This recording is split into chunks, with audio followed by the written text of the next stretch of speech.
Nós estamos voltando após o intervalo com a análise do capítulo 7 do Evangelho segundo o Espiritismo, Bem-aventurados os pobres de espírito. Naquela primeira parte, houve todo um comentário mostrando o significado espiritual, né, dessa expressão bem-aventurados os pobres de espírito. Procuramos então compreender o que significa bem-aventurança, né, aquelas expectativas criadas por Jesus, os convites criados por Jesus no Sermão da Montanha e especificamente essa expressão pobres de espírito. Então é interessante nós voltarmos para detalharmos mais ainda, para melhor compreendermos o que significa pobres de espírito, segundo o Evangelho, segundo o Espiritismo e numa análise, sem dúvida nenhuma, de natureza espírita.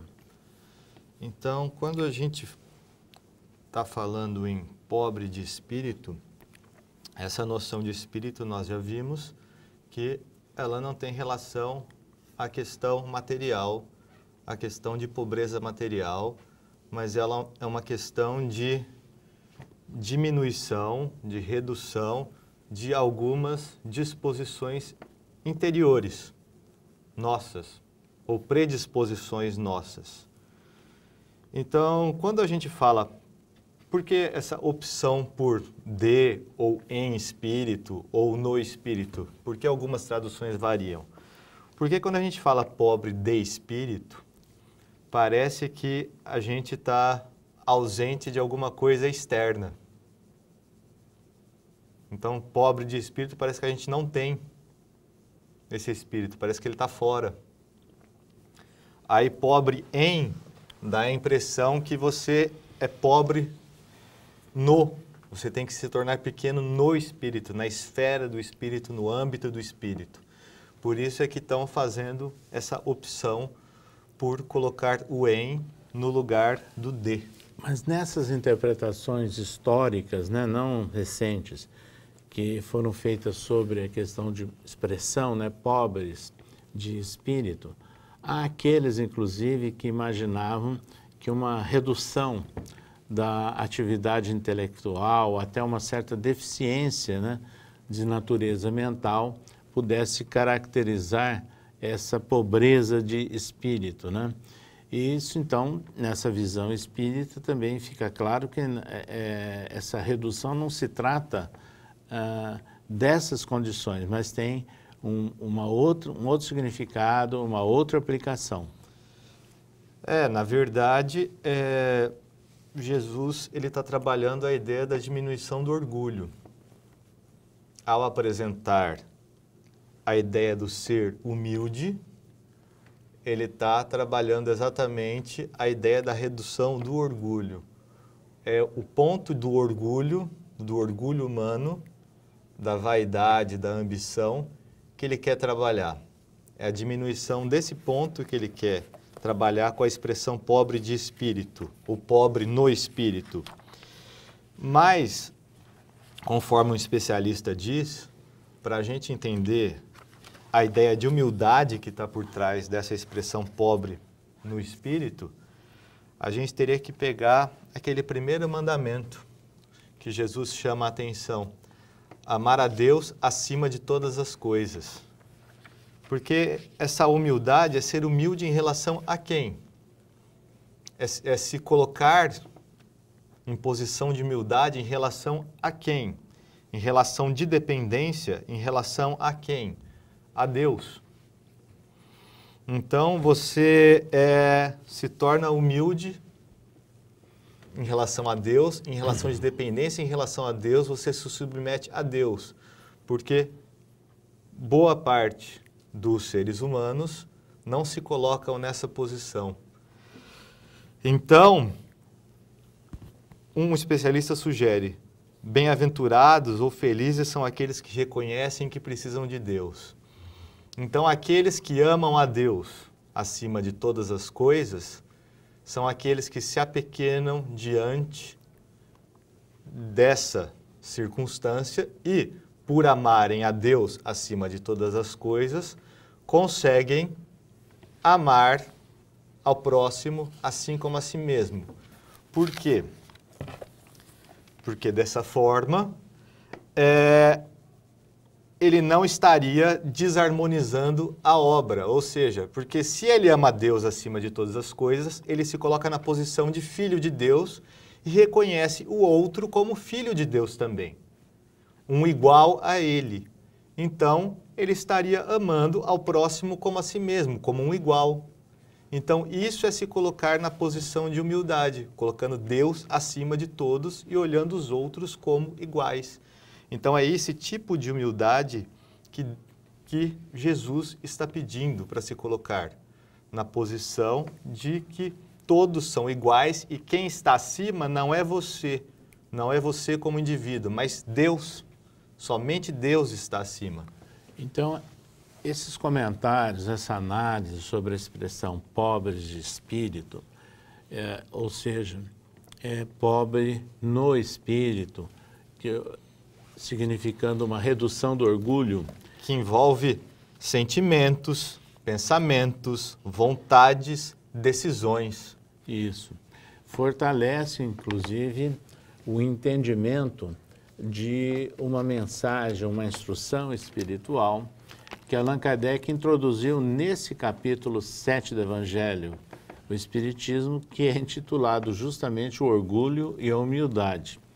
E é nessa mensagem que o espírito Lacordaire, ele faz um comentário no final, mostrando: despertai, meus irmãos, meus amigos, que a voz dos espíritos toque vossos corações. Sede generosos, sem ostentação, ou seja, fazei o bem com humildade, que cada um possa demolir pouco a pouco os altares erguidos ao orgulho. Numa palavra, sede verdadeiros cristãos e tereis o reino da verdade. Então, o espírito Lacordaire, nessa instrução espiritual, ele faz aí uma conclamação exatamente para irmos eliminando as parcelas de orgulho e de irmos solidificando aspectos de humildade nesse contexto, nessa ideia que foi tratada aí na interpretação do significado de pobres de espírito. Uhum. Então, uma coisa que a gente pode lembrar é uma exortação feita por Paulo em Gálatas, quando ele diz para a gente viver segundo o Espírito. Mas que forma de Espírito seria essa? Ele põe por contraposição à carne. A carne seria a representação desse espírito material, porque existe o espírito material, aquele espírito